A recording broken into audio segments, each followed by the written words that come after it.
Message to Sechikubo is that okuwangula kuba abadde awangula emyaka egyo gyonna olwaleero tumuwangula kati olw'okudduka munuupu alemwe kugenda ajje muyigiriza abantu babafuga batya abantu babeera batya n'abantu ebyo ebyokubba amataka g'abantu abaddiza amataka gaabwe atuule mu kyalo kye naye asigalemu akole ebintu bye nga bw'abadde akola nawe kagundi kye akaalo nako si katuufu naye ebyo si byange ebyo balisala mu babasala naye okubeera n'abantu kikulu kitaawe yamuleka n'abantu aza abafuga naye n'abafugisa mu bunkenke naye kati akomewo ajje tugende naye tumulaga abantu we balina okusonyiwa bamusonyi asaba ekisonyiwa bamusonyi balina okuddiza amataka gaabwe agabaddiza naye aleme okudduka mbagenda munuupu mbagenda mu independence ebitagenda kumuyamba ate kati bw'anaagezaako kujja mu independence ate jja kuba kibi nnyo nandi musabye ebyo tagendayo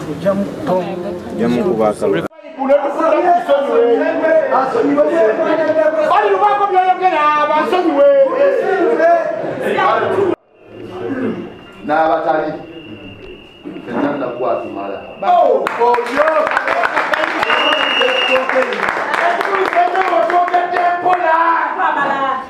fenna nakwatukola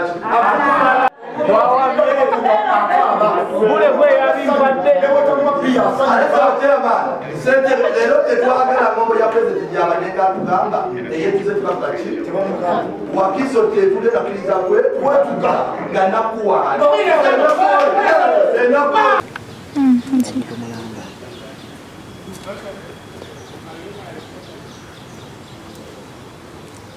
Paiso. Nakuba mujemu. Ani? Eba mujemu. Nakuba abanya ni bamu.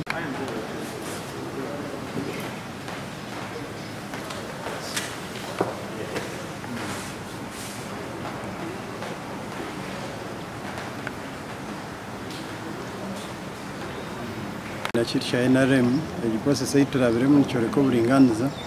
ngenda kusima abantu bambara City South bampira obululu bwabo kubashwekera bakwatira ebendera omukaruru kabona karukwija bakatabariza zo twatunga judgment nare byarugo mu bintu byone bayine tugambaho cyayoreka ngo akarukitu kakasinga omushango bagubinga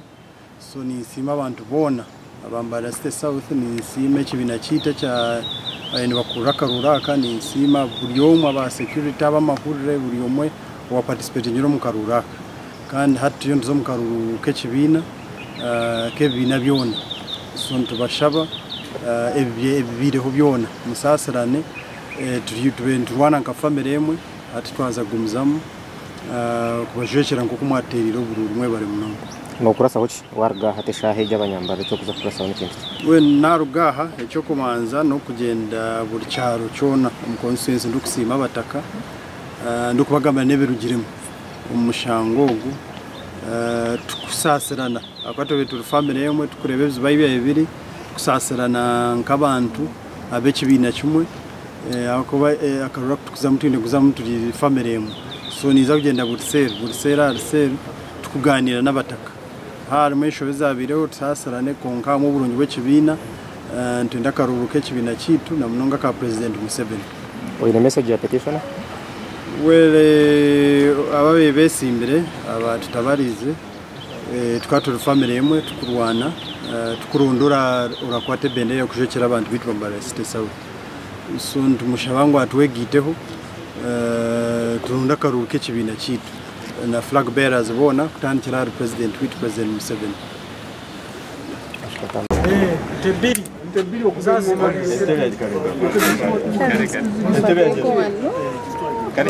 Terumu atenda ambasoko tunojeka kijango kubire wano yimirire wano kiko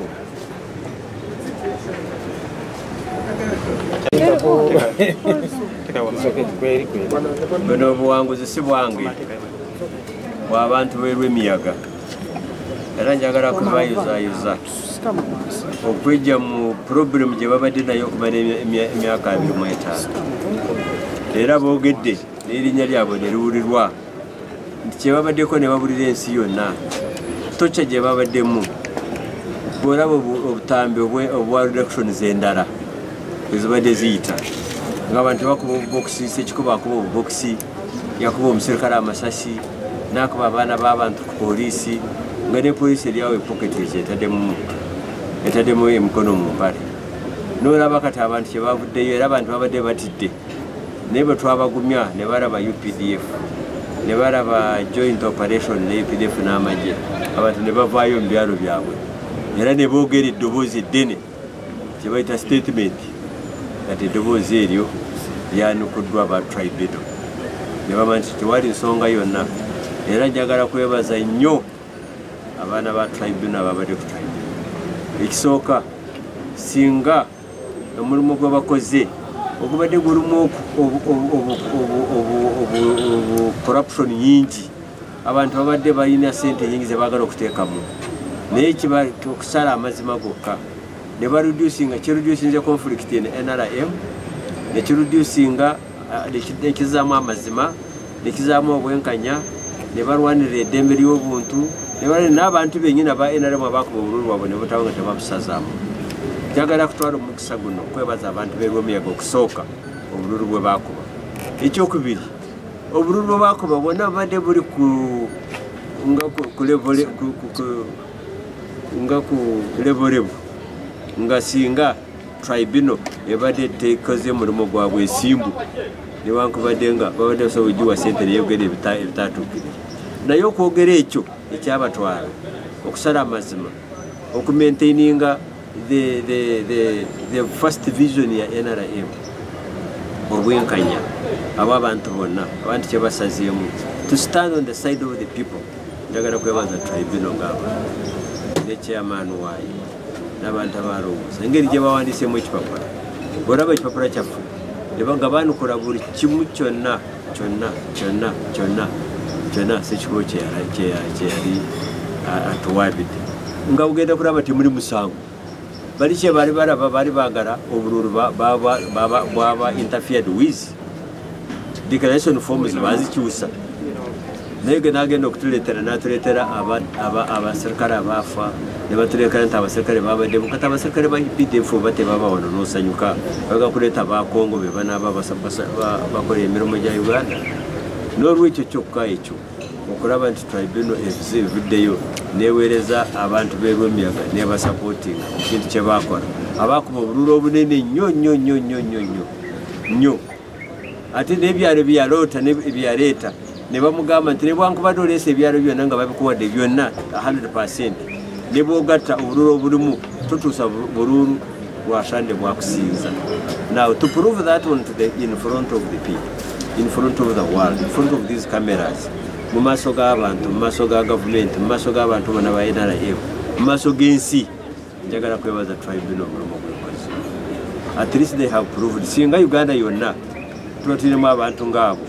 abaganye kubanga manyi Sekikubo yagenda engoma n'atunda ente 10 aleete wano sente ente 10 is in evidence n'azitunda n'aleeta wano sente naye sente ezo tezaakoze okuva engeri gye basazeemu omusango bayimiridde ku mazima ne bagamba nti statement abantu b'Erwomiyaga baava ku makya abamaze ennaku nga bakaaba abamaze emyaka nga bakaaba baavaayo ku makya ne bakuba obululu bwabwe. Nobody should stand in front of them. Matete waliwo confusion yonna n'abamagye twabagaana okugenda ku olwo ne bagamba musigale mu kampa abataka basoke bakuba obululu kujjako mubeemu emmotoka za patrol singa kubaawo ensonga yonna naye nga tebakwata ku bantu. That's what happened. Njagala kubeebaza abantu b'Erwomiyaga, njagala kwebaza Tribunal members, the members who have been on Tribunal themselves, njagala kwebaza chairman wa Tribunal, njagala kwebaza the police and the army who were involved, who showed abaraga professionalism ku lunaku olwo ne bakola omulimu gwabwe bulungi nga tebalina muntu yenna gwe bakoseza. I thank you. Njagala kwebaza mmwe aba media abalaze ebintu byonna nga bwe byali ne muteekubiira ew'omuntu mu history emabega abamawulire baali balina gye beekubiira omuntu ono kyayogedde kye tugenda nakyo naye kati mwagezeeko okwogera amazima nammwe njagala kabeebaza okujjako omusajja omu mumanyi jakumuraba naye tumugambe yenenye mu maaso g'abantu wa NT wa national ali awo wamo wa mawulire katumuleka naye tujja kumuyita naye twogere naye nabeere nti akole professionalism ayirage professionalism mu journalism akole ebituufu by'abaalaga abantu naye toroga kubanga oli muwagizi w'omu ekyo kyekibi